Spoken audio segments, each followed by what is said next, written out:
नमस्कार दोस्तों, स्वागत है आपका मेरे YouTube चैनल में। और जिस तरह से हमने दो वीडियोस में चंद राजवंश को, जिसके कि टोटल 62 हैं, उनको कवर कर लिया है पूरे के पूरे शॉर्ट डिटेल्स में, और जो भी इम्पोर्टेंट उनके फैक्ट्स हो सकते थे उसको हमने उन दो वीडियोस में कवर कर लिया है। तो अब यहाँ पे इस वीडियो में हम पंवार डायनेस्टी को कंप्लीट करेंगे, ठीक है, जिनके कि टोटल 52 गढ़ थे और टोटल ये 60 राजा थे, ठीक है। तो पहले तो कोशिश करता हूँ कि एक ही वीडियो में इसको कवर कर दूँ, लेकिन अगर नहीं हो पाएगा तो इसकी फिर दो वीडियोस बन जाएंगी, ठीक है, क्योंकि वीडियो थोड़ा लेंथी हो जाती है। फिर भी कोशिश ये रहेगी कि 30-30 मिनट के अंदर ये कंप्लीट हो जाए। चलिए फिर वीडियो को शुरू करते हैं। तो इसकी जो शुरुआत होती है वो है, देखो, सबसे पहले तो 9वीं शताब्दी में गढ़वाल में 52 गढ़ थे, ठीक है। और इन 52 गढ़ों पर 52 खस ठकुरियों का अधिकार था। जो 52 खस ठकुरियों की बात हो रही है, ये खस जाति के 52 राजा थे, जिनके अपने अपने छोटे छोटे गढ़ थे, ठीक है। और इसलिए इसको जो है गढ़देश भी कहा जाता था, ठीक। इन गढ़ों में सबसे प्रमुख था भानु प्रताप का गढ़, जो चांदपुर गढ़ में था, ठीक है ना। भानु प्रताप के द्वारा एक गढ़ बनाया गया था चांदपुर गढ़, जो सबसे ज़्यादा प्रमुख था, सबसे ज़्यादा फेमस भी है, ठीक है। भानु प्रताप भगवान विष्णु का उपासक था और सभी गढ़ों में बचा एकमात्र गढ़ चांदपुर गढ़ ही है, जो अभी तक देखने को लोगों को मिलता है चमोली में, ठीक है। गढ़वाल का पहला गढ़ नागपुर गढ़ था। जो सबसे पहला गढ़ अगर पूछा जाए 52 गढ़ों में तो वह है नागपुर गढ़, ठीक। और अंतिम 52वां जो गढ़ था वो था लोधनगढ़, ठीक। अब ये जो पंवार राजवंश है, तो इनकी जो प्रथम राजधानी बनी थी वो चांदपुर गढ़ बनी थी 888 ईस्वी में। और इसके बाद दूसरी राजधानी इनकी बनी थी देवलगढ़ 1512 ईस्वी में। फिर परमार वंश की तीसरी राजधानी बनी थी श्रीनगर 1517 में, और अंतिम चौथी राजधानी बनी थी इनकी टिहरी 1815 में। परमार वंश की जो राजभाषा थी वो थी गढ़वाली। अब आप सोच रहे होंगे कि मैं तो अभी यहाँ पे खश राजाओं की बात कर रहा था, जिनके 52 गढ़ थे टोटल। देखिए, खश डायनेस्टी अलग है, लेकिन पंवार वंश की जो नींव पड़ती है वो इस चांदपुर गढ़ से ही पड़ती है, भानु प्रताप से पड़ती है। और भानु प्रताप से जो पहला शासक मिलता है वो शासक होता है पंवार वंश का संस्थापक, ठीक है। पंवार वंश का जो पहला शासक था, जिसने पंवार वंश की नींव उत्तराखंड में डाली थी या जो चांदपुर गढ़ में डाली थी, वो भानु प्रताप से मिला था, ठीक है ना। तो चलिए अब यहाँ से आगे हम समझेंगे पंवार वंश के शासकों का क्रम, पंवार वंश की नींव कैसे पड़ी, वो सारी चीजें, ठीक है। चलिए, पंवार वंश के संस्थापक, एक्चुअली ये विवादित है काफी ज्यादा कि कौन है इसका असली संस्थापक। थोड़ा इसमें विवाद है। विकेट और विलियम्स की वंशावलियों के अनुसार पंवार वंश का संस्थापक जो है कनकपाल को कहा जाता है, ठीक है। जबकि अल्मोड़ा से प्राप्त जो वंशावली के लेख मिले हैं उसके अनुसार भगवान पाल, मौलाराम की वंशावली के अनुसार भोनापाल तथा हार्डविक की वंशावली के अनुसार इस वंश का संस्थापक भोगदत्त नाम का व्यक्ति था, ठीक है। तो काफी अलग अलग है, लेकिन आपको इन सब में कंफ्यूज नहीं होना है। मैंने ये सारे फैक्ट इसलिए बताए कि कल को कोई पूछ ले आपसे कि विकेट और विलियम्स के अनुसार कौन था, तो कनकपाल था। और अल्मोड़ा से जो वंशावली मिले थे, उसके वंशावली के प्रूफ मिले थे, उसके अनुसार कौन था, तो भगवान पाल। और मौलाराम की वंशावली के अनुसार पूछा जाए तो भौनापाल। लेकिन हार्डविक की वंशावली के अनुसार पूछा जाए तो आप बोल सकते हैं भोगदत्त। ये सब क्यों मैं बता रहा हूँ, क्योंकि ये सब पूछे जा सकते हैं, लेकिन इन केस ऐसा नहीं है तो आपको सिंपली एक ही चीज याद रखनी है कि पंवार वंश का जो संस्थापक है, जो कि ज्यादातर आयोग भी पूछता है, वो है कनकपाल, ठीक है। तो आज ये शुरुआत करते हैं कनकपाल से ही। कनकपाल 888 से 899 ईस्वी। देखिए, परमार वंश का संस्थापक आदि पुरुष कनकपाल को माना जाता है, जो गुज्जर प्रदेश धारा नगरी मध्य प्रदेश या गुजरात से आया था। अब यहाँ पे गुज्जर प्रदेश और धारा नगरी स्लैश किया गया, फिर मध्य प्रदेश और गुजरात यहाँ पे लिखा गया है। एक्चुअली कहा जाता था कि गुज्जर प्रदेश धारा नगरी जो है वो गुजरात में है, लेकिन फिर वो मध्य प्रदेश भी मिलता है। लेकिन आपको जो याद रखना है वो रखना है धारा नगरी गुजरात, ठीक है। जनरली कनकपाल को गुजरात से ही ये आया था, यही आयोग मानता है, ठीक है। कनकपाल पर्वतीय क्षेत्र की यात्रा पे आया था और राह में भानु प्रताप का राज्य भी पड़ता था, अतः वह भानु प्रताप से मिला। कहाँ मिला होगा? चांदपुरगढ़ में। ठीक है। भानु प्रताप युवक से इतना प्रभावित हुआ कि उसने अपनी कन्या सुचित्रवीणा, ठीक है, या चित्रवीणा का विवाह उस युवक से कर दिया, तो वह दहेज में चांदपुरगढ़ का परगना भी दे दिया। यानी कि जो भानु प्रताप था, चांदपुरगढ़ चमोली में जिसका अपना किला था, गढ़ था, वो जब कनकपाल से मिलता है तो उससे अपनी पुत्री का विवाह कर देता है, और उस पुत्री का नाम मैंने आपको बता दिया, सुचित्रवीणा। ठीक है, और चित्रवीणा भी उसको बोला जाता है। लेकिन सुचित्रवीणा और चित्रवीणा ये नाम कभी पूछा नहीं जाता आयोग के द्वारा, लेकिन इनकेस कभी पूछ दिया जाए कि उस भानु प्रताप की बेटी का क्या नाम था, तो आप दोनों में से एक ऑप्शन आएगा, आप इसमें टिक कर सकते हैं। ठीक है, तो इसी तरह जब कनकपाल भानु प्रताप से मिलता है, उससे अपनी बेटे की शादी करवा देता है, तो बदले में उसको कुछ दहेज में चांदपुरगढ़ और कुछ जमीनें भी उसको दे देता है। ठीक है, इस प्रकार कनकपाल ने 888 ईस्वी में चांदपुरगढ़ में परमार वंश की स्थापना की। ठीक, कनकपाल के गढ़ का नाम कानपुरगढ़ या चांदपुरगढ़ था।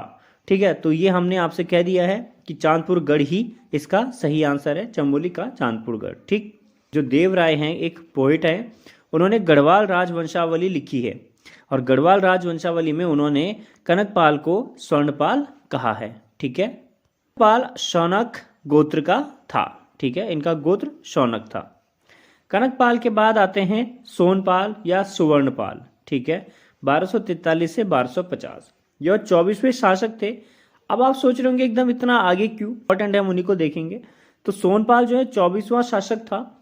सोनपाल की दूसरी राजधानी भिलंगन घाटी में थी, और बाद में आसल देव ने राजधानी को पुनः चांदपुरगढ़ में स्थापित कर दिया था।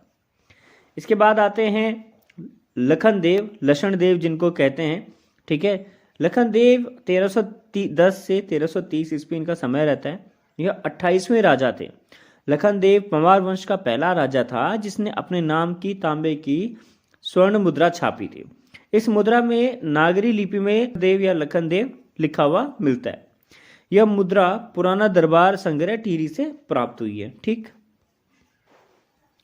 अनंतपाल द्वितीय 1333 से 1344 ईस्वी इनका कार्यकाल रहा है। अनंतपाल द्वितीय 29वां राजा था। ठीक है, इसका 1335 ईस्वी का शिलालेख मंदाकिनी घाटी में स्थित धाराशिल उखीमठ से प्राप्त हो चुका है। इसमें इसका एक अन्य नाम मुकुंद देव मिलता है। ठीक है, यह गढ़वाल का सबसे प्राचीन शिलालेख है।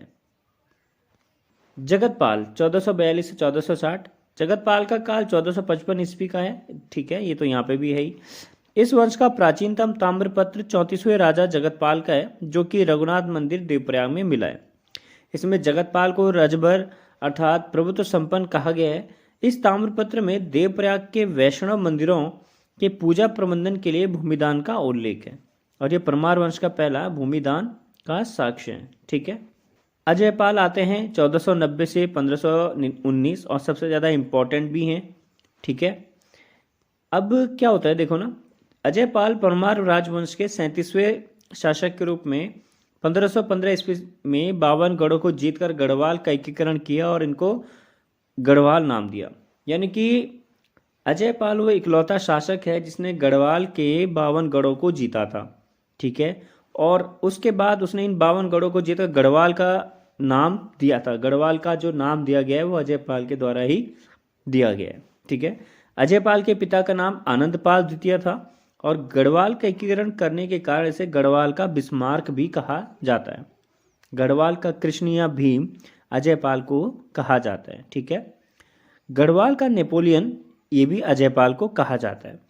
अजयपाल को सभी गढ़ों पर शासन करने के कारण गढ़ोवाल भी कहा जाता है। ठीक है, अपनी राजधानी चांदपुरगढ़ से देवलगढ़ 1512 ईस्वी में और फिर 1517 में देवलगढ़ से श्रीनगर स्थापित की थी। उत्तराखंड का दिल्ली श्रीनगर को कहा जाता है। ठीक है, ये भी इम्पोर्टेंट है, और कभी पूछा जाए तो कि उत्तराखंड में दिल्ली अगर किसी जगह को कहा जाता है तो वो श्रीनगर को कहा जाता है। श्रीनगर 1895 में ई पॉ नामक अंग्रेज द्वारा बसाया गया था। ठीक है, ई पॉ नामक अंग्रेज द्वारा श्रीनगर को बसाया गया था 1895 में। ठीक है, अजय पाल को पंवार वंश का वास्तविक संस्थापक माना जाता है और अजय पाल को डॉक्टर सूरबीर सिंह पंवार द्वारा लिखित सांवरी ग्रंथ में आदिनाथ कहा गया है। अजय पाल ने ही कत्यूरी शासकों से सोने का सिंहासन छीना था और गढ़वाल की सीमा का निर्धारण भी राजा अजय पाल ने ही किया था। ठीक है, अजय पाल ने सीमाओं का निर्धारण किया व सीमाओं में ओढ़ा लगाया। अजय पाल के बारे में सूचना मानोदय काव्य से मिलती है। कवि भरत ने अपनी पुस्तक मानोदय काव्य में अजय पाल की तुलना कृष्ण, युधिष्ठिर, भीम, कुबेर, इंद्र से की है। मानोदय काव्य में अजय पाल को अपने नाम से ही शत्रुओं के मन को तोड़ने वाला कहा गया है। ठीक है, मानोदय काव्य पंवार वंश का सबसे प्राचीन ऐतिहासिक काव्य है जिसकी रचना भरत ने की थी। ये तो आप समझ ही गए होंगे इससे ऊपर जो भी हमने डिस्कस कर लिया, थोड़ा सा मैंने आपको इसको रीड करके जो बताया था।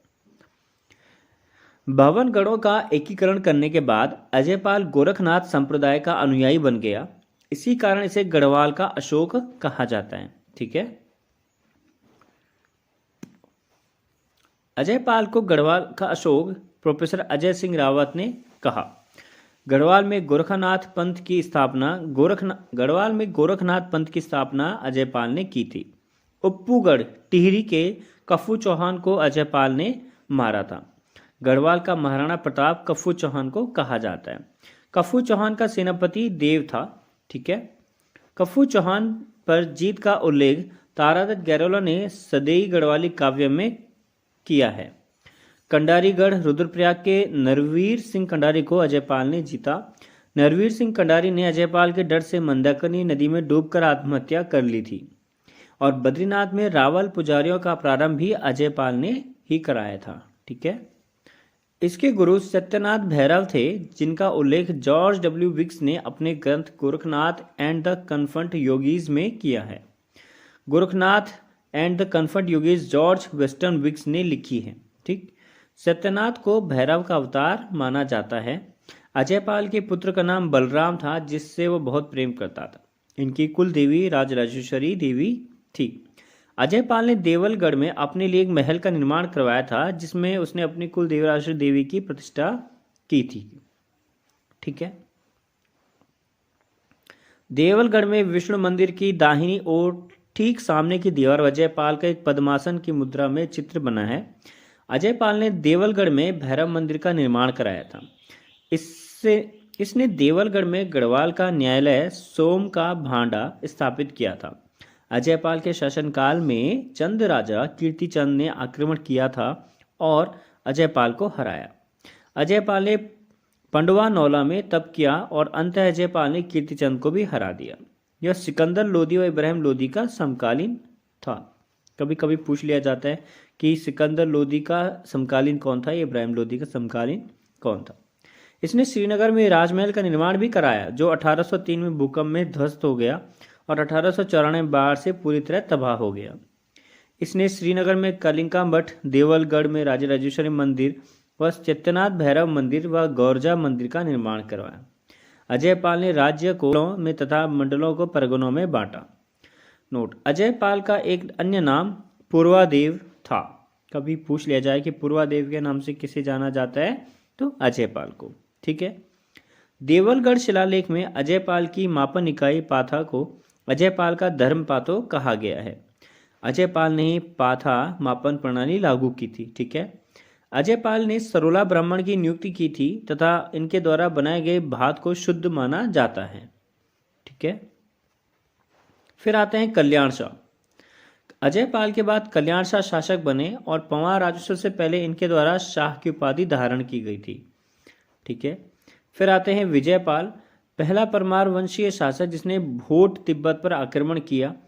हर्षदेव जोशी के अनुसार विजय पाल अपने इस अभियान में असफल रहा। ठीक है, फिर आते हैं सहजपाल 1547 से 75। सहजपाल पंवार वंश के 42वें शासक हुए थे। सहजपाल के देवप्रयाग के रघुनाथ मंदिर से 5 अभिलेख प्राप्त हुए थे। पहला देवप्रयाग में 1548 ईस्वी का क्षेत्रपाल के मंदिर के द्वार से प्राप्त हुआ था।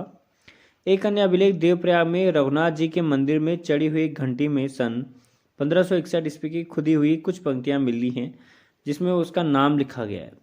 ठीक है। प्रयाग के रघुनाथ मंदिर में घंटी चढ़ाई थी जिस पर उनका नाम लिखा है। सहजपाल हुमायूं अकबर के समकालीन था तथा चंदों में भीष्मचंद, बालो कल्याण चंद और रुद्रचंद का समकालीन था। ठीक है।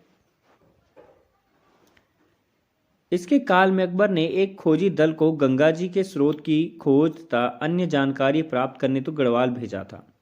कवि भरत ने सहजपाल को वीर गुणज सुखद प्रजा कहा था, अर्थात प्रजा का हित चाहने वाला, शत्रुओं का नाश करने वाला, दानी विद्वानों का आश्रयदाता तथा चतुर राजनीतिक था। इसके बाद आते हैं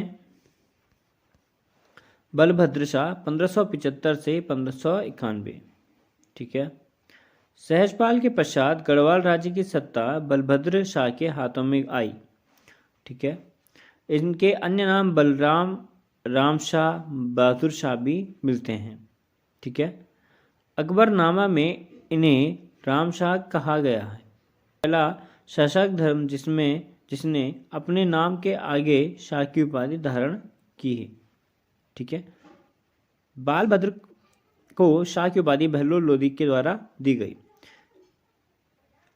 राजा बालभद्र शाह अपने बल एवं युद्ध प्रियता के लिए प्रसिद्ध हैं। कवि देवराज ने बलभद्र शाह की तुलना भीमसेन समाबली से की थी। ठीक है। 1581 में बलभद्र शाह और रुद्रचंद के बीच ग्वालदम नामक स्थान पर बदानगढ़ का युद्ध हुआ था। एक अन्य मान्यता इन्हीं के शासनकाल में रुद्रचंद ने बादानगढ़ ग्वालदम पर 1590-91 में आक्रमण किया। इस युद्ध में कुमाऊनी सेना का सेनापति पुरुषपंथ पुरखुपंथ मारा गया था। 1590-91 के 1590 में जो युद्ध हुआ था। ठीक है। और बदानगढ़ के इस युद्ध में बलभद्र शाह की मदद सुखल देव मिश्रा नामक कत्यूरी शासक ने की थी। बहादुर शाह ने राजधानी श्रीनगर में प्रस्तर के विशाल राजभवन का निर्माण कराया था। ठीक है। फिर बलभद्र शाह के समय राजदूत भेजने की प्रथा प्रारंभ हुई थी और मान शाह बलभद्र शाह के पुत्र थे। ठीक है। इसके बाद आते हैं मान शाह 1591 से 16। बलभद्र शाह के पश्चात मान शाह ही गद्दी पर बैठे और मान शाह के शासनकाल में लक्ष्मी चंद ने 1597 से 1605 तक 8 आक्रमण किए थे। वे 8वें आक्रमण में उन्हें सफलता मिली थी। लक्ष्मी चंद ने 7वां आक्रमण पैन पर किया था, यहाँ भी उसे असफलता मिली। पर्यन दुर्ग पैनगोड़ा के युद्ध का वर्णन मानोदय काव्य में वर्णित है। नंदी मान शाह का सेनापति था जिसने कुमाऊं की राजधानी पर अधिकार कर लिया था। ठीक है। 8वां जो आक्रमण हुआ था 1605 में, जिसमें गढ़ सेनापति खतड़ सिंह मारा गया था और भृंगी भी मानशाह का सेनापति था। मानशाह के समय के 4 अभिलेख प्राप्त हुए हैं। प्रथम गढ़वाली ग्रंथ मानोदय काव्य की रचना मानशाह के शासनकाल में इनके दरबारी कवि भरत द्वारा की गई थी और ये संस्कृत भाषा में रचित है। ठीक है। कवि भरत ज्योतिषाचार्य भी था। जहांगीर ने कवि भरत को ज्योतिष राय की उपाधि दी और सम्मानित किया था। मानोदय काव्य में मानशाह की प्रशंसा करते हुए उसे समुद्र के समान गंभीर और भीम के समान शौर्यवान, सूर्य के समान तेजस्वी और तथा दान देने में राजा बलि व कर्ण से अधिक कीर्तिवान कहा गया है। ठीक है।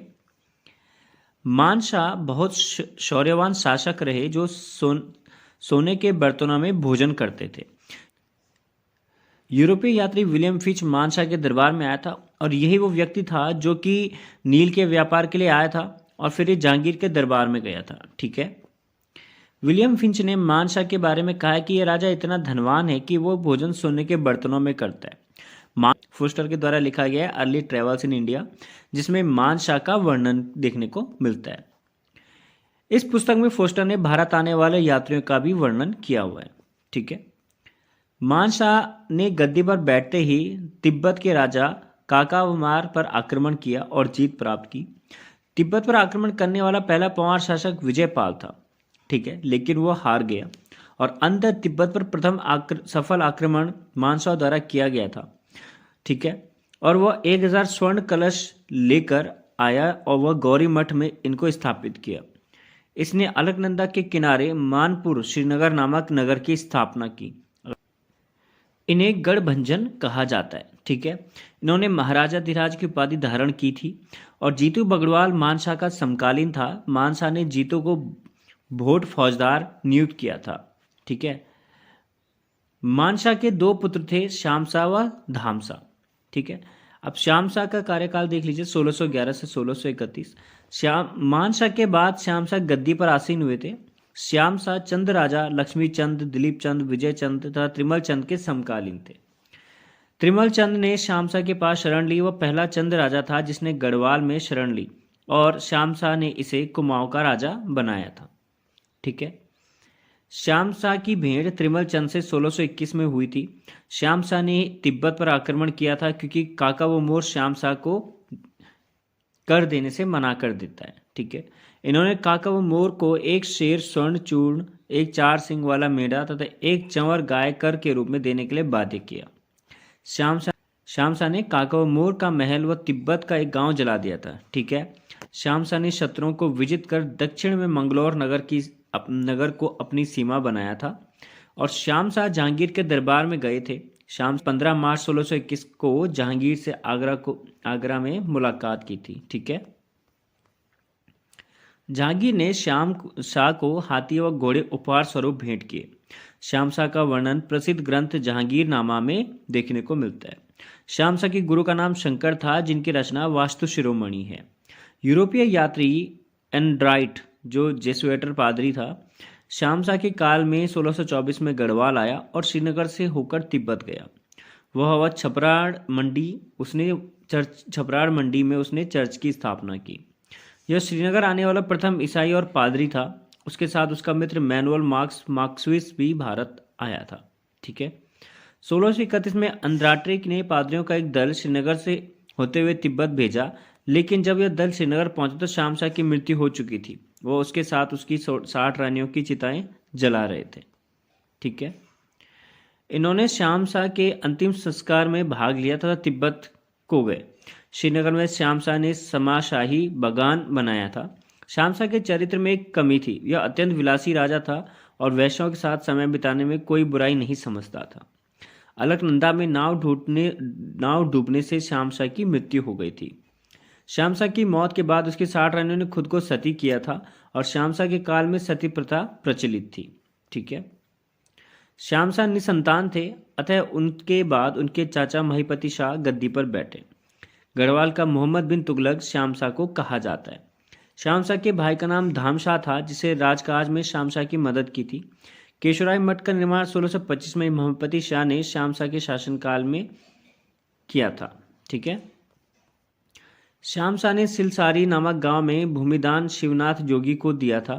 श्यामसा के राज्यकाल में लोगों को प्लेग महामारी का सामना करना पड़ा, जो महामारी 1616 से 1624 तक निरंतर 8 वर्षों तक चलती रही। ठीक है, महिपति शाह 1632 से 35। श्यामसा के बाद महिपति शाह गद्दी पर आसीन हुई। इनके पिता का नाम दुलाराम शाह था। महिपति शाह को गौरव भंजन के नाम से भी जाना जाता है और यहाँ पे कुछ प्रमुख उपाधियां हैं जो बार बार कभी पेपर में आ जाती हैं। जैसे गौरव भंजन है वो महिपति शाह को कहा जाता है, गौरव भंजक जो है माधो सिंह भंडारी को कहा जाता है और गढ़ भंजन जो है मान शाह को कहा जाता है। महिपत शाह ने अपने अनेक शत्रुओं को पराजित किया था और इस कारण इन्हें गौरव भंजन की उपाधि दी गई थी। महिपत शाह ने नागा साधुओं की भी हत्या की थी और इन हत्याओं के प्रायश्चित के लिए वो ऋषिकेश के भरत मंदिर गए थे, जहां उन्होंने भरत की मूर्ति की आंखें निकाल दी। ठीक है, अब ये भी एक इंटरेस्टिंग किस्सा है कि उन्हें लगा था कि वो जो मूर्ति है वो उन्हें घूर रही है, इसलिए उन्होंने उस मूर्ति की आंखें निकलवा दी थी। ठीक है, महिपत शाह के 3 बहादुर सेनापति थे, माधो सिंह भंडारी, लोधी रिखोला और बनवारी दास। ठीक है, माधो सिंह ने अपने पुत्र गजे सिंह का बलिदान दिया था। ठीक है ना, इसलिए उनको जो है महिपति शाह का प्रसिद्ध सेनापति माधो सिंह भंडारी था, जिसे गौरव भंजक कहा गया। क्यों कहा गया? क्योंकि उन्होंने अपने पुत्र का बलिदान दिया था। पुत्र का नाम क्या था? गजे सिंह। ठीक है, महिपति शाह ने तिब्बत पर 3 आक्रमण किए, लेकिन सफलता हार नहीं लगी थी। महिपति शाह ने भूट तिब्बत से संघर्ष को शांत करने के लिए माधो सिंह भंडारी व रिखोला लोधी दोनों वीरों को भेजा था। महिपति शाह ने लोधी रिखोला के नेतृत्व में तिब्बत के दापा दुर्ग पर 1632 में आक्रमण किया व दुर्ग को जीतकर बड़थवाल भाइयों को वहां का शासक बनाया। इनके सेनापतियों में बड़थवाल भाइयों का नाम भी आता है, जिनमें भीम सिंह बड़थवाल मुख्य थे। ठीक है, बर्तवाल भाई तलवार चलाने में माहिर थे, लेकिन बर्तवाल भाई इस शासन को लंबे समय तक बरकरार नहीं रख पाए, वह तिब्बती आक्रमण में मारे गए। बर्तवाल भाइयों की तलवारें वर्तमान में दापा घाट के बौद्ध मंदिरों में रखी गई हैं। ठीक। तत्पश्चात माधव सिंह भंडारी के नेतृत्व में तिब्बत पर आक्रमण किया गया, लेकिन माधव सिंह भंडारी भी युद्ध में मारे गए, जिनकी मृत्यु विशर नामक स्थान पर हुई थी, जो सतलुज नदी के तट पर है। महिपत शाह की पत्नी का नाम कर्णावती था। ठीक है। देहरादून की प्रसिद्ध नहर राजपुर कैनाल का निर्माण रानी कर्णावती ने करवाया था। कर्णावती ने देहरादून में करणपुर नगर भी बसाया था। ये त्रिमल चंद के समकालीन थे व मुगल बादशाह शाहजहां के भी समकालीन थे। महिपति शाह ने त्रिमल चंद के साथ कोसी नदी के तट पर युद्ध लड़ा, जिसमें महिपत शाह वीरवती को प्राप्त हुए थे। ठीक है। मुस्लिम लेखकों ने महिपत शाह को अक्खड़ राजा कहा है और मौलाराम ने महिपत शाह को महाप्रचंड भुजदंड कहा है। महिपत शाह ने 1625 में श्रीनगर में केशोराय मठ का निर्माण किया था। ठीक है। महिपति शाह ने अपने राज्य में रोटी शुचि नामक प्रथा को शुरू किया। इस प्रथा के अनुसार कोई भी व्यक्ति बिना कपड़े उतारे भोजन कर बना सकता था, चाहे वो क्षत्रिय हो या ब्राह्मण हो। ठीक है। इसके बाद आते हैं फिर माधो सिंह भंडारी पे, क्योंकि काफ़ी इंपॉर्टेंट है। माधो सिंह भंडारी का जन्म 1595 में मलेथा टीरी में हुआ था और इनके पिता का नाम सोनबार व कालो भंडारी था। सोनबार कालो भंडारी था। ठीक। इनकी पत्नी का नाम उदीना था। ठीक है। इनके पुत्र का नाम था गजे सिंह। माधो सिंह के पौत्र का नाम यानी कि नाती का नाम था अमर सिंह था। ठीक है। मानशाह द्वारा इन्हें सोनबाण की उपाधि दी गई थी। पुत्र वधु का नाम था मथुरा वैराणी। ठीक है। और मथुरा वैराणी का एक लेख देवप्रयाग के रघुनाथ मंदिर के द्वार से भी प्राप्त हुआ है। माधो सिंह को गर्भभंजक के नाम से जाना जाता है, हमने अभी जाना था ऊपर, और माधो सिंह को नरकेसरी भी कहा गया है। ठीक है। इन्हें 16वीं सदी का पहला इंजीनियर भी कहा जाता है। इनके द्वारा मलेथा की जो ये पुल लिखा है, लेकिन वो एक्चुअली एक केव जैसा कुछ बनाया था उन्होंने पहाड़ को काट के, जो चंद्रभागा नदी पर है। इनकी मृत्यु बिशहर तिब्बत में हुई थी और माधो सिंह तुमुल युद्ध में मारा गया था। एक्चुअली जो इनके द्वारा किया गया था, 2 पहाड़ थे और इनके जो क्षेत्र था वहाँ पे जो है ना पानी नहीं आ पाता था, क्योंकि इधर अलकनंदा नदी बह रही थी, तो इसका पानी जो यहाँ आ नहीं पा रहा था। तो उन्होंने एक पहाड़ के अंदर जो है टनल बनाई थी, सुरंग बनाई थी, जिससे कि वो पानी जो है इस तरह से आ सकता था। ठीक है। और जब वो पानी टनल तो बना लेते हैं, लेकिन वो पानी आता नहीं है, तो जो वहाँ पे एक देवी होती है वो बोलती है कि उन्हें कुछ बलि चाहिए, तो इसलिए वो अपने पुत्र का वहाँ पे जो है मतलब उसको मार के बलि दे देते हैं, तो दम जो है वहाँ पे वो पानी जो है आना शुरू हो जाता है। ये इसकी कहानी है जो मैंने काफ़ी शॉर्ट में बताई, काफ़ी हॉरर टाइप की है, तो बोलने में भी डर लगता है, तो इसलिए जो है आप उसको गूगल कर लेना। इसलिए इनको गर्भभंजक भी बोला जाता है। ठीक है। इसके बाद आते हैं लोधी रिखोला। ठीक है। उनके महिपति शाह के जो दूसरे प्रमुख सेनापति थे। लोधी रिखोला का जन्म पौड़ी में हुआ था। इनके पिता का नाम भौं सिंह रिखोला था और लोधी रिखोला का गढ़वाल का रखवाला व गढ़वाल के भीम के नाम से भी जाना जाता है। इनको महिपति शाह ने छल करके मरवाया था। ठीक है ना। अब देख लो, लोधी रिखोला के नेतृत्व में महिपति शाह ने सिरमौर के गढ़ों को जीता। ठीक है। वह सिरमौर के राजा कर्म प्रकाश को हराया था। लोधी रिखोला पर गढ़वीर महाकाव्य रूपमोहन सकलानी ने लिखा है। ठीक है। पृथ्वीपति शाह। ठीक है। महिपति शाह के बाद पृथ्वीपति शाह गद्दी पर बैठे तथा शाह के नाबालिग होने के कारण रानी कर्णावती इनकी संरक्षिका बनी। ठीक है। ये महिपति शाह के बेटे हैं एक्चुअली में। ठीक है ना। रानी कर्णावती ने 1635 में 1640 तक राज्य की बागडोर संभाली और पृथ्वीपति शाह 1640 में पंवार राजवंश की राजगद्दी पर बैठा। पृथ्वीपति शाह जिस समय गद्दी पर बैठे वह केवल 7 साल के थे। सबसे कम उम्र में गद्दी पर बैठने वाले राजा पृथ्वीपति शाह थे। ठीक है। इसने राजगढ़ी पौड़ी को अपनी दूसरी राजधानी बनाया और वहां का राजा अपने पुत्र दिलीप शाह को बनाया था।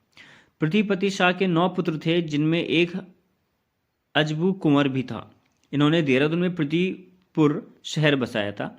सर्वप्रथम पृथ्वीपति शाह ने सिरमौर के राजा मानधात प्रकाश पर आक्रमण किया व हटकोले की जहां पे उन्होंने फिर हटकोले की संधि की थी और पृथ्वीपति शाह ने शाहजहां की अधीनता स्वीकार नहीं की।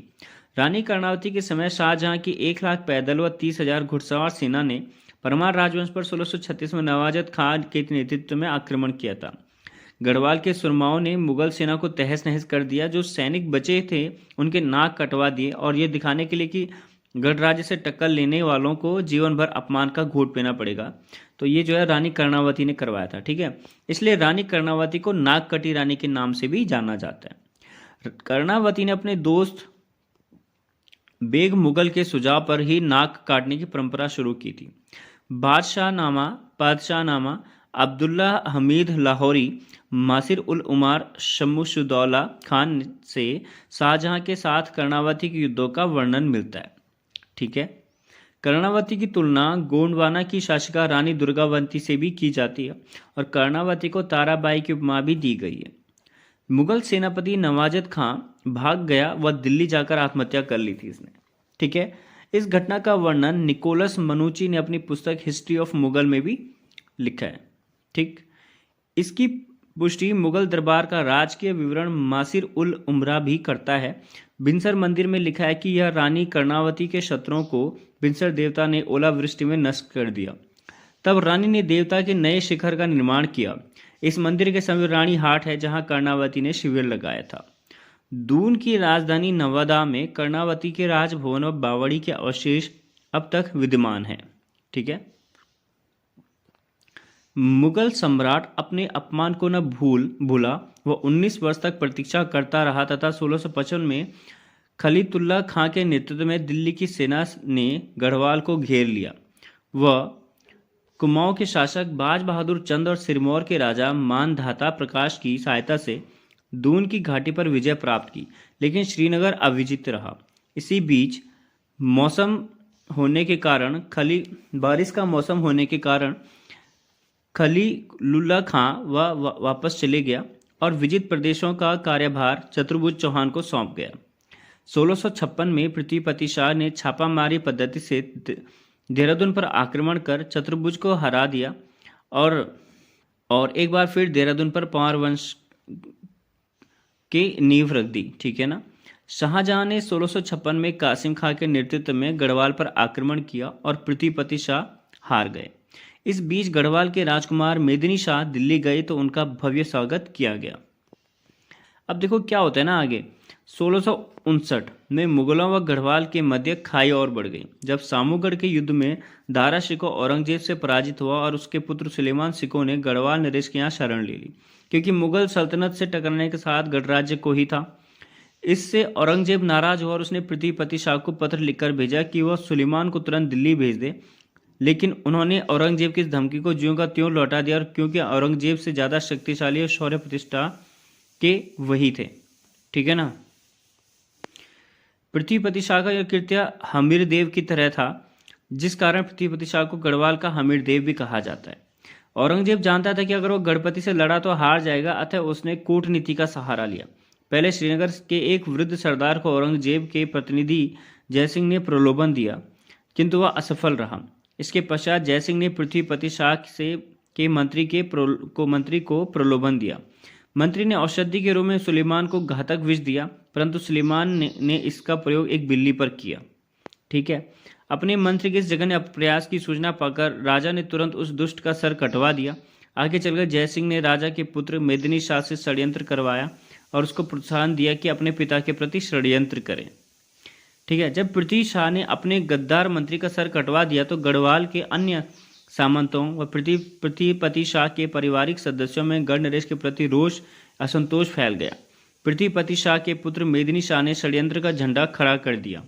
अब औरंगजेब ने जयसिंह के पुत्र राम सिंह को पुनः पृथ्वीपति शाह के दरबार में भेजा, लेकिन राजा ने पुनः वही जवाब दिया कि जब तक उनके शरीर में प्राण है तब तक सुलेमान शिकोह की रक्षा वे साये की तरह करेंगे, ठीक है। राम सिंह व मेदिनी शाह सुलेमान शिकोह के विरुद्ध कपट जाल फैला रहे थे। इसका पता सुलेमान ने लगा दिया।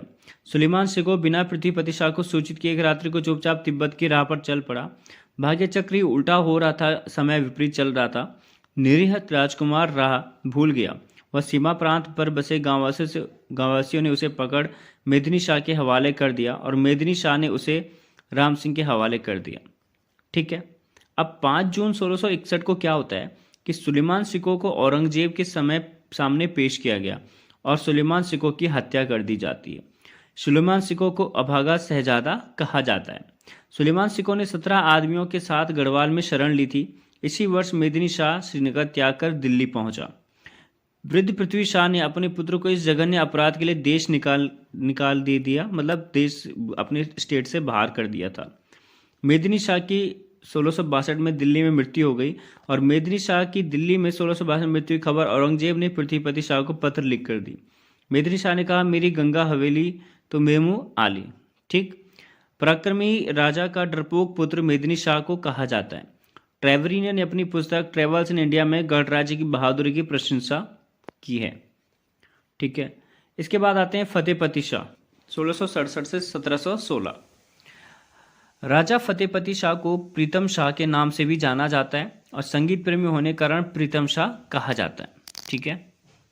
फतेहपति शाह ने सहारनपुर पर आक्रमण किया तथा दरोरा परगने में फतेहपुर नामक नगर बसाया था। फतेहपति शाह के दरबार में भी 9 रत्न थे।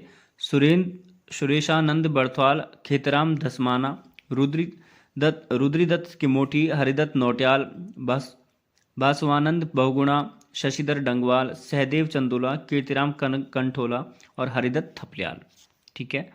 इसी कारण फतेहपति शाह को गढ़वाल का अकबर भी कहा जाता है। रत्न कवि मतीराम फतेह शाह के दरबारी कवि थे।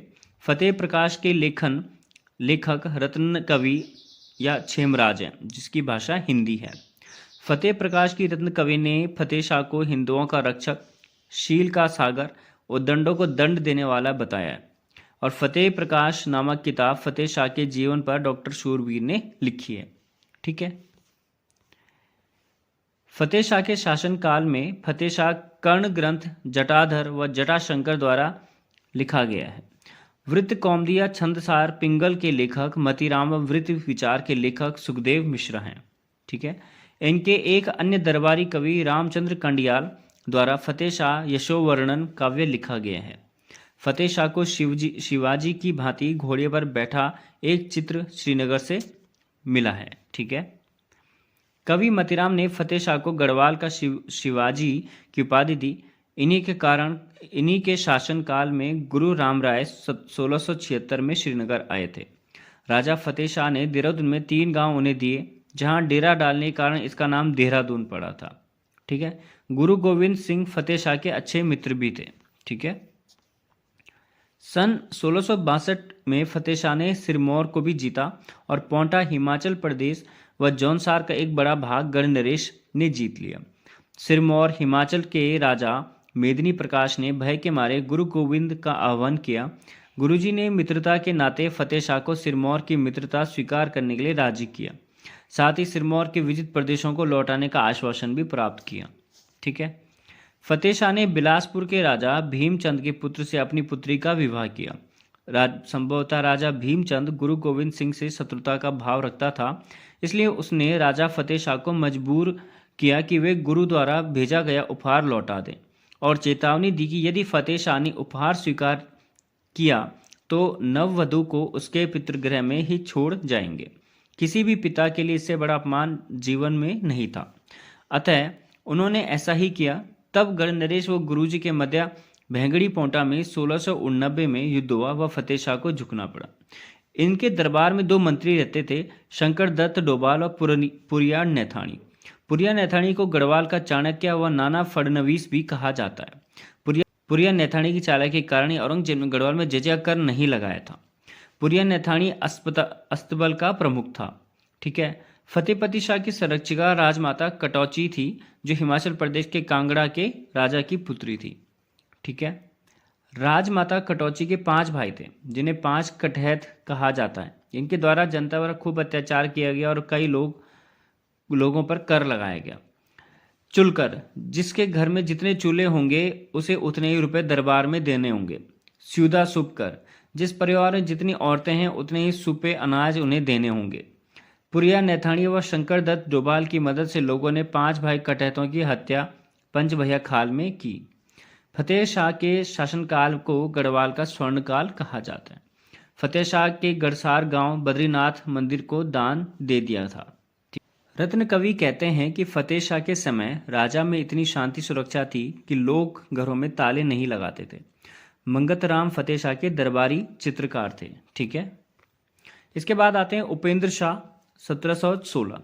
फतेह शाह के उत्तराधिकारी उपेंद्र शाह हुए। उपेंद्र शाह ने केवल 8 माह तक शासन किया और दीपावली के दिन इनकी मृत्यु हो गई थी। ठीक है, प्रदीप शाह 1717 से 1773। ठीक, उपेंद्र शाह के बाद प्रदीप शाह गद्दी पर आसीन हुए। ये दिलीप शाह के पुत्र थे। गद्दी पर बैठते समय प्रदीप शाह अवयस्क था। ठीक है, इस कारण जया कनक देई इनकी संरक्षिका बन गई थी। जब प्रदीप शाह अपनी माता के संरक्षण में था उस समय चंद राजा देवी चंद की सेना पंवार राज्य पर 1723 में आक्रमण किया। दोनों सेनाओं के बीच रणचूला कोट नामक स्थान पर भयंकर युद्ध हुआ जिसमें चंद सेना विजयी हुए। चंद सेना ने पंवार सेना का पीछा न छोड़ा। अंततः दोनों के बीच पुनः गणई नामक स्थान पर युद्ध हुआ। इस युद्ध में पंवार सेना विजयी रही। प्रदीप शाह के समय कुमाऊं एवं गढ़ राज्य के मध्य अच्छे संबंध थे। ठीक है, कुमाऊं पर जब रोहिलों ने आक्रमण किया तो कुमाऊं के राजा कल्याण चंद की सहायता प्रदीप शाह ने गढ़वाल के रणबांकुरे भेजे, किंतु दोनों राज्यों की सम्मिलित सेना भी रोहिलों को पीछे न मोड़ सकी। तत्पश्चात संधि हुई थी। ठीक है, रोहिलों ने 3 लाख रुपए कुमाऊं नरेश से मांगे। मित्रता की रक्षा के लिए प्रदीप शाह ने गढ़वाल के राजकोष से इसका भुगतान किया। तब रोहिले अपने राज्य को लौट गए। 1757 में रोहिलों ने अपने सेनापति नजीब खां के नेतृत्व में भाबर और दून की घाटी में गढ़ राज्य से 1770 में नजीब खां की मृत्यु हो जाती है और बाद में 31 अक्टूबर 1770 का दून पर पुनः गढ़ राज्य का कब्जा हो जाता है। ठीक है, इस समय प्लासी का युद्ध 1757 में, पानीपत का युद्ध 1761 में और बक्सर का युद्ध 1764 में हुआ था। ठीक है, कुमाऊं में कल्याण चंद की मृत्यु के बाद उसका पुत्र दीपचंद गद्दी पर बैठा। उसका संरक्षक शिवदेव जोशी था। शिवदेव जोशी से अप्रसन्न होकर हरिराम जोशी ने प्रदीप शाह को चंद राज्य पर आक्रमण करने के लिए उकसाया। अतः तमाचौर नामक स्थान पर दोनों राज्यों के बीच युद्ध हुआ, लेकिन शिवदेव जोशी ने प्रदीप शाह के उच्च अधिकारियों को अपनी ओर से मिला लिया, जिससे प्रदीप शाह की हार हुई। और प्रदीप शाह के समय उनके कवि मेधाकर ने प्रदीप रामायण नामक ग्रंथ की रचना की थी। ठीक है, मौला राम को सबसे पहले संरक्षण प्रदीप शाह ने दिया था। प्रदीप शाह का मंत्री चंद्रमणि गढ़वाल था, जिसने डांग में मंगलेश्वर शिव मंदिर का निर्माण करवाया था। 1772 में प्रदीप शाह की मृत्यु पक्षाघात से हुई थी। ठीक है, प्रदीप शाह द्वारा मोनाशाही तिमाशा मुद्रा चलाई गई। राजा प्रदीप शाह के काल का एक सिक्का लखनऊ के म्यूजियम में भी है। ठीक है, प्रदीप शाह ने देहरादून में सिख मंदिर के लिए धामूवाला, पंडितवाड़ी तथा भूतप वाला में जमीन दान दी थी। ठीक है, प्रदीप शाह और कल्याण चंद। ठीक है, अब यहाँ पे ये इंपॉर्टेंट है कल्याण चंद, क्योंकि चंद वंश है जो हम ऑलरेडी कर चुके हैं, और प्रदीप शाह आपके पंवार वंश है। अब इन दोनों के बीच की जो कहानी है वो थोड़ा देखिए। 1731 में क्या हुआ कि प्रदीप शाह ने अपना एक प्रतिनिधि भुजबल सिंह को कुमाऊं भेजा, क्योंकि कुमाऊं में कल्याण चंद की बेटी का विवाह था। ठीक है, 1738 में प्रदीप शाह ने अपने वकील बंधु मित्र लक्ष्मीधर ओझा को कल्याण चंद के दरबार में भेजा। ये वकील मैत्री पत्र व उपहार लेकर गए। ठीक है, कल्याण चंद ने भी उपहार और मैत्री पत्र भेजे और दोनों राज्यों के बीच मित्रता स्थापित हो गई। इसके बाद ये वकील जयपुर के राजा जयसिंह के पास मैत्रीपूर्ण व पत्र उपहार लेकर गए। जयसिंह ने भी मैत्रीपूर्ण पत्र व उपहार भिजवा दिए। तामाचौड़ व तामलढौन का युद्ध प्रदीप शाह व शिवदेव जोशी के बीच हुआ। इस युद्ध में प्रदीप शाह का सेनापति नरपति गुलेरिया मारा गया था। ठीक है, अब फिर आते हैं ललित शाह या ललितपत शाह, जिसको कहा जाता है 1772 से 80। प्रदीप शाह के बाद ललित शाह गढ़वाल के शासक बने। इनके समय दीपचंद कुमाऊं में चंद वंश के संस्थापक थे। ठीक है, दीपचंद के समय मोहन सिंह रौतेला नामक व्यक्ति ने स्वयं को कुमाऊं का शासक घोषित किया था। मंत्रियों ने उनका साथ नहीं दिया। विशेषतः इसका फायदा उठाकर हर्षदेव जोशी ने ललित शाह को कुमाऊं पर आक्रमण करने के लिए आमंत्रित किया था। मोहन चंद व ललित शाह के बीच 1779 में बगवाली पोखर का युद्ध हुआ। इस युद्ध में मोहन सिंह रौतेला की हार हुई और मोहन चंद और उसके भाई लाल सिंह ने रामपुर के नवाब फैजुल्ला के वहां शरण ले ली थी। ठीक है, ललित शाह ने अपने पुत्र प्रद्युम्न शाह को प्रद्युम्न चंद के नाम से कुमाऊं का शासक घोषित कर दिया और हर्षदेव जोशी को प्रधानमंत्री घोषित कर दिया था। प्रद्युम्न चंद ने स्वयं को दीपचंद का दत्तक पुत्र घोषित किया था। ये कभी कभी ये क्वेश्चन आता है कि प्रद्युम्न चंद ने किसका दत्तक पुत्र खुद को घोषित किया था, तो दीपचंद का। ठीक है। ललित शाह के 4 पुत्र थे, जैकिट शाह, प्रद्युम्न शाह, पराक्रम शाह और प्रीतम शाह। ठीक है। अपने पुत्र से विदाई ले जब श्री ललित शाह गणराज्य को लौट रहे थे कि मार्ग में उन्हें मलेरिया हो गया और 1780 में दुलड़ी अल्मोड़ा में उनकी मृत्यु हो गई थी। ठीक है। ललित शाह के समय सिखों ने 2 बार 1775 और 78 में दून पर आक्रमण किया था। ठीक है। 1789 में ललित शाह ने सिरमौर राज्य पर भी आक्रमण किया व सिरमौर का युद्ध जीत लिया था। ठीक है। अब आते हैं फिर जैकिट शाह। जैकिट शाह 1780 से 1786। ललित शाह के बाद जैकिट शाह गढ़वाल की गद्दी पर बैठे। जैकिट शाह प्रद्युम्न शाह के सौतेले भाई थे और इन दोनों के में परस्पर शत्रुता बनी रहती थी। ठीक है। जैकिट शाह ने अपने भाई प्रद्युम्न को गद्दी से हटाने के लिए मोहन सिंह को सहायता दी और इससे क्रुद्ध होकर प्रद्युम्न शाह ने 1780 में हर्षदेव जोशी के नेतृत्व में देवलगढ़ को लूटा और श्रीनगर पर आक्रमण कर दिया था। श्रीनगर में वो 3 वर्ष रहा और उसके बाद वो कुमाऊं लौट गया था। 1783 में सिख प्रमुख बुघेल सिंह ने दून पर आक्रमण किया था। ठीक है। जैकिट शाह ने सिखों के आक्रमण से बचने के लिए 4000 रुपये वार्षिक राखी नामक कर देना स्वीकार किया था। ठीक। अब इसके बाद क्या होता है, राखी कर लूटमार न करने के बदले दिया गया था। ठीक है ना, ताकि कोई लूट मार न करे। राखी कर का उपज का 5वां भाग होता था और दून पर रोहिलों ने गुलाम कादिर के नेतृत्व में 1786 में आक्रमण किया। यह दून पर रोहिलों का दूसरा आक्रमण था इसी दौरान का। ठीक है। अपने भाइयों का राज्य के प्रति लालच, मंत्रियों के षड्यंत्र और अंत में विश्वास पात्र धनीराम द्वारा धोखा दिए जाने से जैकिट शाह अंदर ही अंदर काफी अपसेट हो गया था, टूट गया था। हताश व निराश जैकिट शाह रघुनाथ मंदिर देवप्रयाग गया और 4थे दिन बाद उनका देहांत वहां हो गया था। उनके साथ उनकी 4 पत्नियां भी सती हो गई। कहते हैं कि जैकिट शाह ने मरते समय प्रद्युम्न शाह व पराक्रम शाह को श्राप दिया। जैकिट शाह को उसके अधिकारी धनीराम ने धोखा दिया। वो जो 60 गांव जागीर में दिए थे वो पवार शासक जैकिट शाह ही था। जैकिट शाह का शासनकाल षड्यंत्र और विद्रोह का काल था। ठीक है। जैकिट शाह के दरबार में 2 दल थे, खंडूड़ी दल और डोभाल दल। ठीक। खंडूड़ी दल का प्रमुख नित्यानंद खंडूड़ी था और डोभाल दल का प्रमुख कृपाराम डोभाल था। कृपाराम डोभाल की तानाशाही प्रवृत्ति इतनी ज्यादा हो गई थी कि जो भी इनका विरोध करता था उसको मौत के घाट उतार देते थे। और कृपाराम डोभाल ने हर्षदेव जोशी के साथ मिलकर षड्यंत्र किया और नित्यानंद खंडूड़ी की आंखें निकलवा दी थी। ठीक।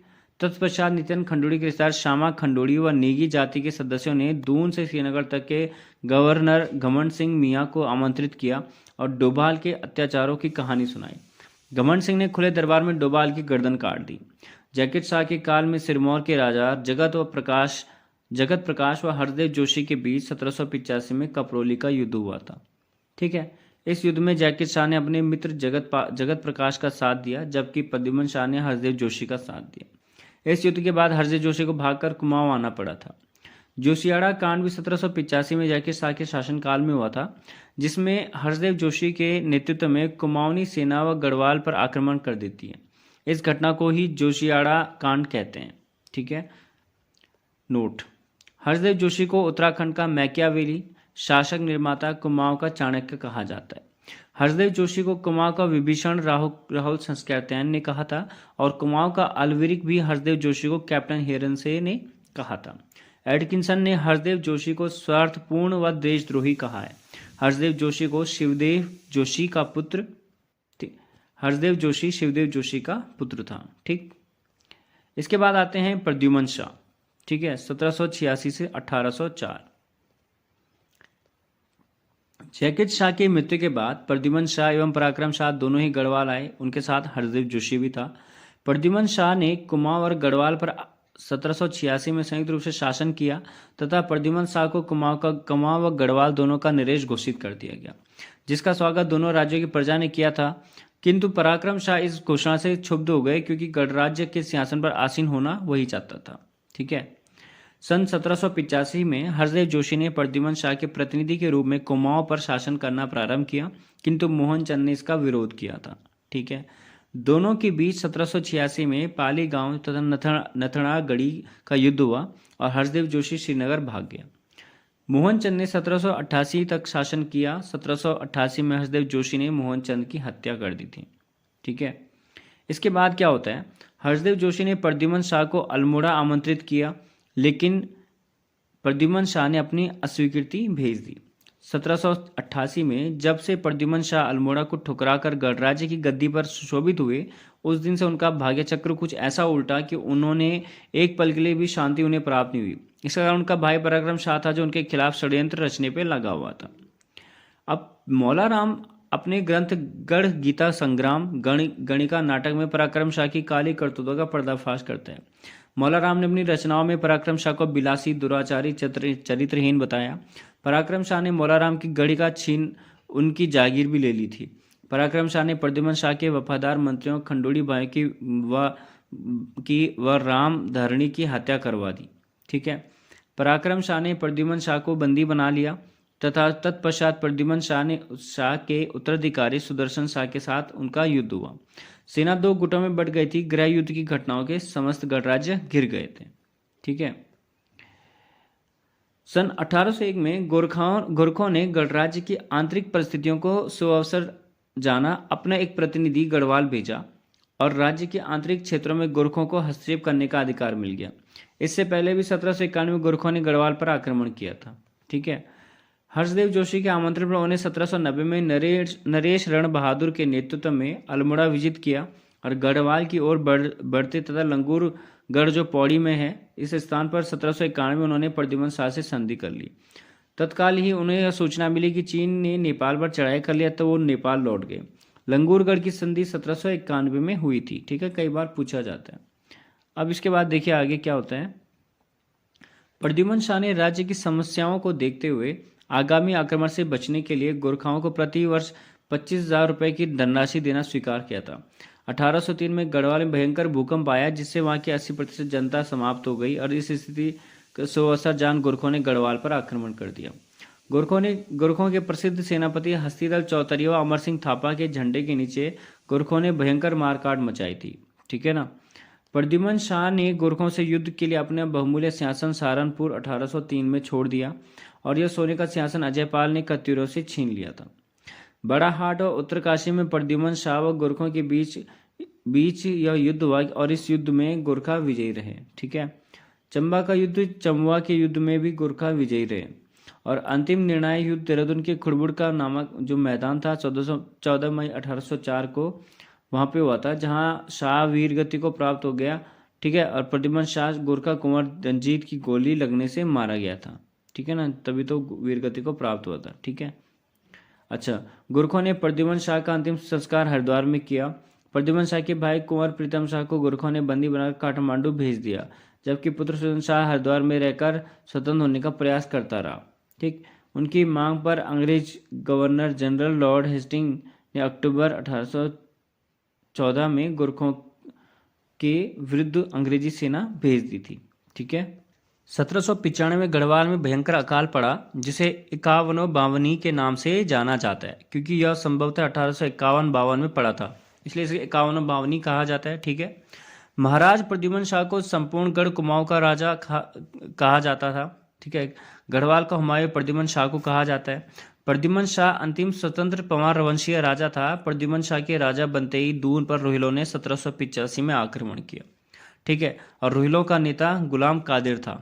ठीक है, प्रद्युमन शाह का जो दामाद था हरि सिंह गुलेरिया, इनकी जनता पर अत्याचार करता था, जिससे प्रद्युमन शाह ने अपनी पुत्री का विवाह करवाया था, जो गुलाम कादिर का मंत्री था।